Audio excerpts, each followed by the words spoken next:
Hi friends, next week தமிழும் சரஸ்வதியும் சீரியலில் என்ன நடக்குதுன்னா, இந்த மாதிரி அர்ஜுன் சொல்கிறாங்க, இது ஏன் வீடு, போன வாரம் வரைக்கும் தான் உங்கள் வீடு, இந்த வாரத்துலேருந்து இது ஏன் வீடு, ஸோ இந்த வீட்டை விட்டு நான் வெளியே போகணுன்னு உங்களால் சொல்ல முடியாது, நீங்கள் தான் இந்த வீட்டை விட்டு வெளியே போகணுன்னு சொல்கிறாங்க. அவங்க யாருமே நம்பலை. உடனே அர்ஜுன் வந்து அவங்க மாமாட்ட வந்து அந்த பத்திரத்தை எடுத்து வந்து காட்டுன்னு சொல்கிறாங்க. அந்த பத்திரத்தை எடுத்து வந்து அர்ஜுன் மாமா காட்டுறாங்க. அப்போ வந்து சொல்கிறாங்க, நீங்கள் வந்து ராகினிக்கு அண்ணா நகர் வீட்டை எழுதி கொடுக்கும் போகும்போதே வந்து நான் சேர்த்து மொத்தமாக நீங்கள் உங்களுடைய எல்லா சொத்தும், வீடு, கம்பெனி எல்லாம் சேர்த்து ராகினி பேருக்கு மாற்றிட்டேன், ராகினி பேர்லேருந்து இப்போ என் பேருக்கு மாற்றிட்டேன் நான்.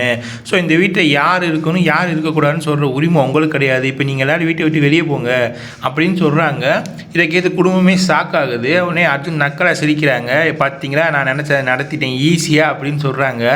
அந்த நேரத்தில் தான் வந்து அமைதியாக இருக்க சரஸ்வதி வந்து, தம்பி சிரி நீ எவ்வளோ சிரிக்க முடியுமோ சிரி, நீ அர்ஜுனை கொலை பண்ணலைன்னு, அர்ஜுன் உன்னை கொலை பண்ணலைன்னு அதே நான் நிரூபிச்சிட்டேன். இப்போ உனக்கு இன்னொரு ஷாக் கொடுக்குறேன் பாருன்னு சொல்லிட்டு, நீ வந்து பத்திர ஆஃபீஸில் நீ பத்திரம் பதிகிறப்ப எங்களுக்கு டவுட் வந்துச்சு.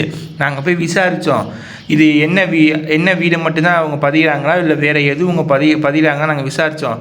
அப்போ தான் எங்களுக்கு உண்மை தெரிஞ்சிச்சு, நீ வந்து அண்ணா நகர் வீடு மட்டும் இல்லை எல்லா சொத்தையும் நீ எழுதி வாங்கியிருக்கேன்னு. நாங்கள் அப்போவே அந்த இதை வந்து எல்லாத்தையும் வந்து நாங்கள் கிழிச்சு போட்டோம். அங்கே இருக்கவங்கள்ட்ட சொல்லி உனக்கு ஒரு டூப்ளிகேட் காப்பி மட்டும் தான் கொடுக்க சொன்னோம். அந்த டூப்ளிகேட் காப்பி செல்லாது.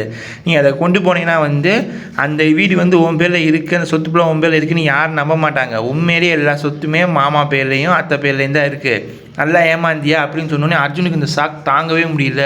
என்ன சொல்கிறீங்க, சும்மா விளையாடாதீங்க, நான் இப்போ உண்மையிலே என்கிட்ட இருக்க டாக்குமெண்ட்ஸ் தான் உண்மை, உங்கள்கிட்ட இருக்க டாக்குமெண்ட்ஸ் உண்மை கிடையாது. நாங்கள் பத்திர ஆஃபீஸிலேருந்து நாங்கள் அவங்கக்கிட்ட சொல்லி ஒரு ஃபேக்கை க்ரியேட் பண்ணி கொடுத்த டாக்குமெண்ட்ஸ் தான் அவங்ககிட்ட இருக்குது. இப்போ வரைக்கும் வீடு, கம்பெனி எல்லாமே அத்தை பேரில் தான் இருக்குது அப்படின்னு சொல்கிறாங்க. இதை கேட்டு அர்ஜுன் ரொம்ப ஷாக் ஆகிறாங்க. உடனே கோவப்பட்டு சரஸ்வதி அடிக்க போகிறாங்க. அந்த நேரத்தில் வந்து தமிழ் உள்ளே வந்துடுறேன் இல்லையா.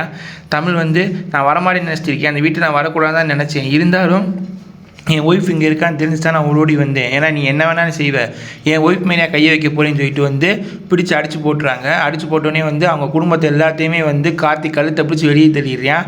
ராகினியும் சேர்ந்து வெளியே போகிறாங்க. நானும் என் புருஷனோடு தான் போவேன்னு போகிறாங்க. இதுக்கு மேலே என்ன நடக்க போகுது தெரியல ஃப்ரெண்ட்ஸ்.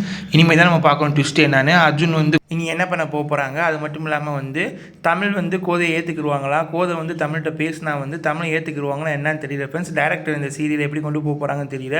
ஆனால் லாஸ்ட் மினிட்ஸ் வரைக்கும் அர்ஜுனுக்கு சாதகமாக தான் கொண்டு போனாங்க, உண்மையை நிரூபிச்சும் கூட. ஆனால் சரஸ்வதி இப்படி ட்விஸ்ட் கொடுப்பாங்க நம்ம நினச்சி கூட பார்க்குறோம் ஃப்ரெண்ட்ஸ். இந்த சீரியலை பற்றின மோர் அப்டேட்ஸுக்கு மறக்காமல் என் சேனலை சப்ஸ்கிரைப் பண்ணுங்கள் ஃப்ரெண்ட்ஸ். உங்களுக்கு உடனே வந்து இந்த சீரியலை பற்றி அப்டேட் வந்துக்கிட்டே இருக்கும் ஃப்ரெண்ட்ஸ். பாய்.